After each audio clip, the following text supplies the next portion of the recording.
পাশবিকতা যারা করেছে সরকার তাকে অভিনন্দন জানায়। আমাদের মেয়েরাও তাদের হাতে নিরাপদ ছিল না। ঢাকার দুইটা বিখ্যাত মেয়েদের প্রতিষ্ঠানের মেয়েদের উপর কি করা হয়েছে, জাহান্নামের আযাব তাদের উপর চাপিয়ে দেওয়া হয়েছিল। তাদের মা বাপ পাঠিয়েছিল মানুষ হওয়ার জন্য, আর আওয়ামী লীগের দুষ্ট শয়তানরা নিয়েছে তাদের ইজ্জত কেড়ে।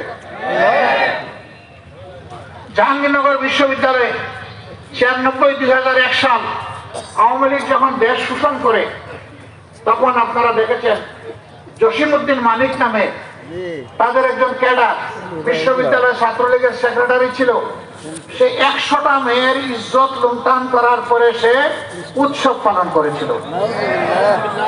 পশু লজ্জা পায় এই ধরনের অবস্থাতে। আল্লাহ কোরআনের ভাষায় কালানাম, এদের চরিত্র পশুর মতো।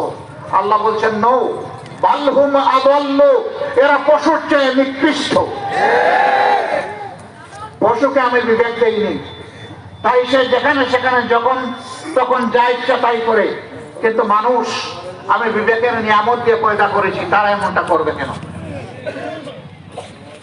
দেশের সম্পদ লুণ্ঠন করে বিদেশে নিয়ে গেছে, পর্যন্ত যে হিসাব পাওয়া গেছে 15.5 বছরে 26 লক্ষ কোটি টাকা। বাংলাদেশের বার্ষিক বাজেটের 5 গুণ। কার টাকা এগুলো? এদেশের খেটে খাওয়া মানুষের টাকা, কৃষকের টাকা, মজুরের টাকা, শ্রমিকের টাকা, ভিক্ষুকের টাকা। অফিস আদালত, মিল, ফ্যাক্টরি, ইন্ডাস্ট্রি, ব্যাংক, বীমা কর্পোরেশনে যারা চাকরি করে তাদের টাকা। হাড় ভাঙা পরিশ্রম করে মানুষ উপার্জন করে, আর চোরেরা তাদের টাকা চুরি করে বিদেশে পাচার করে।